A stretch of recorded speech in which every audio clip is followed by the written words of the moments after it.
개봉 5일 만에 13만 관객. 다큐멘터리 영화로는 좀처럼 보기 힘든 숫자입니다. 그것도 단순한 자연 다큐나 인물 다큐가 아니라 불과 1년 반 전 이 나라를 뒤흔든 그 밤, 비상계엄이 선포되던 그 순간을 정면으로 담아낸 작품이 이 기록을 세웠습니다. 이명세 감독의 시네마틱 다큐멘터리란 12.3이 개봉 초반부터 예사롭지 않은 흥행 흐름을 보이며 극장가의 이목을 집중시키고 있습니다. 많은 분들이 기억하시겠지만 2024년 12월 3일은 단순한 하루가 아니었습니다. 그날 밤 윤석열 대통령이 전격적으로 비상계엄을 선포하면서 대한민국 사회 전체가 순식간에 얼어붙었습니다. TV를 켜도 스마트폰 화면을 봐도 주변 사람들에게 전화를 걸어도 모두가 같은 말을 하고 있었습니다. 이게 지금 무슨 일이야? 그 밤의 긴장감과 혼돈, 그리고 그 속에서 무언가를 지키려 했던 사람들의 숨막히는 순간들을 이명세 감독은 영화라는 형식 안에 고스란히 담아냈습니다. 영화란 12.3은 그날을 단순히 기록한 작품이 아닙니다. 감독은 150여 명의 시민들이 직접 제공한 영상과 사진 자료를 바탕으로 50여 곳의 의원실 및 보좌진 기록, 현장을 취재한 기자들의 자료, 그리고 당시 현장을 담은 유튜버들의 영상까지 총망라해 그날의 현장을 재구성했습니다. 공식적인 카메라가 미처 닿지 못한 골목, 그 순간을 목격한 평범한 사람들의 스마트폰 화면, 가슴 떨리는 손으로 촬영된 흔들리는 영상들이 하나의 흐름으로 이어지며 2024년 12월 3일을 다시 살아 숨쉬게 만들었습니다. 이 작품에서 특히 주목받는 점은 형식의 차별성입니다. 기존 다큐멘터리라고 하면 많은 분들이 쉽게 떠올리시는 장면이 있습니다. 조용한 배경음악과 함께 누군가가 카메라 앞에 앉아 담담하게 이야기하는 인터뷰 중심의 구성입니다. 그런데 이명세 감독은 그 문법에서 과감하게 벗어났습니다. 애니메이션 기법과 극영화적인 재구성을 결합하면서 단순히 사실을 나열하는 데 그치지 않고 관객이 그날의 현장 한복판에 있는 것 같은 몰입감을 만들어냈습니다. 영화평론가 윤성은 씨는 이 지점을 정확히 짚었습니다. 인터뷰 다열에 그치던 기존 다큐 문법에서 벗어나 애니메이션과 그 경화적 재구성을 결합한 형식적 차별성이 속도감과 몰입도를 끌어올렸다는 것입니다. 다시 말해 내용도 내용이지만 그것을 어떻게 전달하느냐에서 이 영화가 한 발 더 앞서 나갔다는 평가입니다. 흥행 수치를 다시 한번 살펴보겠습니다. 4월 27일 기준 영화진흥위원회 영화관입장권 통합전산망에 따르면 란 12.3은 전날 하루에만 2만 8, 349명의 관객을 동원하며 박스오피스 4위에 이름을 올렸습니다. 개봉 첫날인 4월 22일 이후 5일 동안 쌓인 누적 관객 수는 총 13만 3, 648명. 이 숫자가 왜 대단하냐고요? 비교 대상을 한번 보시면 됩니다. 한국 다큐멘터리 역대 흥행 1위 작품은 2014년 개봉한 니마, 그 강을 건너지 마오입니다. 오랜 세월을 함께한 노부부의 이야기를 담아 당시 관객들의 마음을 뒤흔들었던 그 영화의 개봉 1주차 누적 관객 수는 6만 848명이었습니다. 그런데 란 12.3이 5일 만에 세운 기록은 그것의 정확히 2배에 달합니다.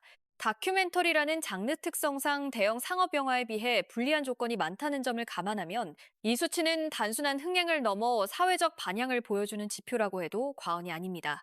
이 흥행을 이끈 핵심 동력은 무엇이었을까요? 영화평론가 윤성은 씨는 두 가지를 꼽았습니다.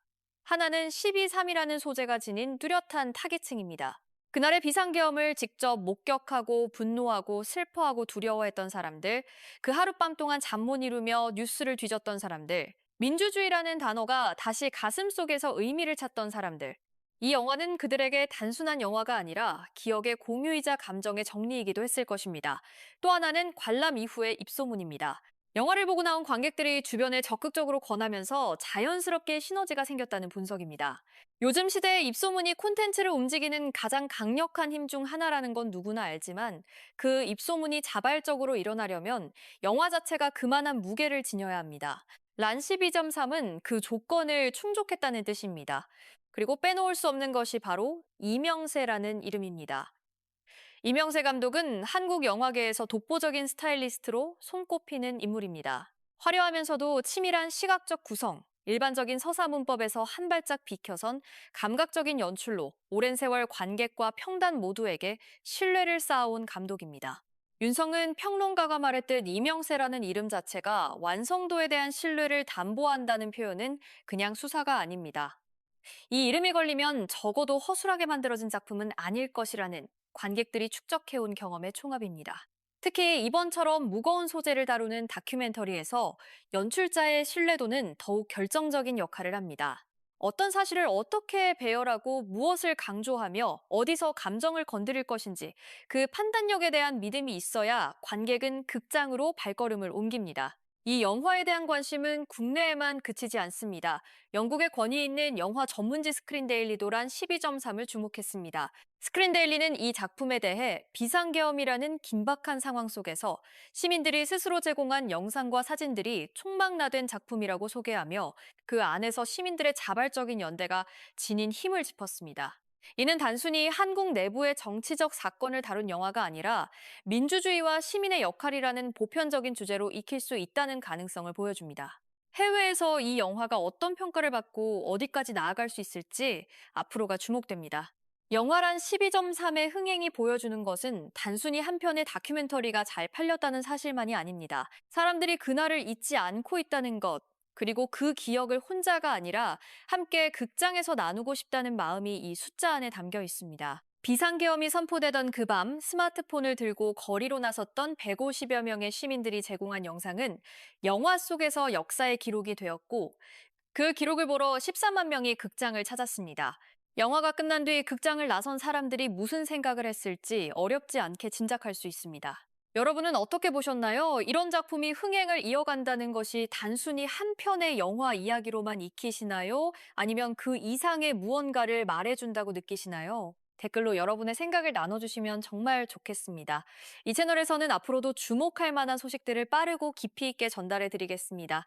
좋아요와 구독 그리고 알림 설정까지 해주시면 중요한 내용을 놓치지 않으실 수 있습니다. 지금까지 시청해주셔서 감사합니다.